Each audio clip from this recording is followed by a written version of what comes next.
নমস্কার, আমি সৌগত। এখানে যে নকশাটি দেখছেন এটি হচ্ছে গ্রহ পীড়া নাশক তান্ত্রিক তাবিজ।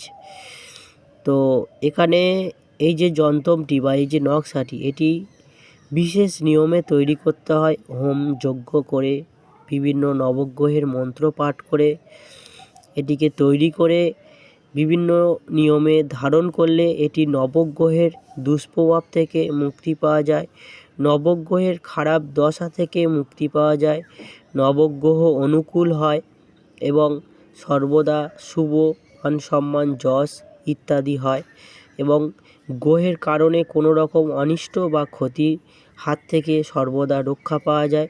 এটি তন্ত্রজগতে একটি শক্তিশালী, এটি তন্ত্রশাস্ত্রের বইয়েতে আছে এবং এটি গুরু পরম্পরাও চলে আসছে।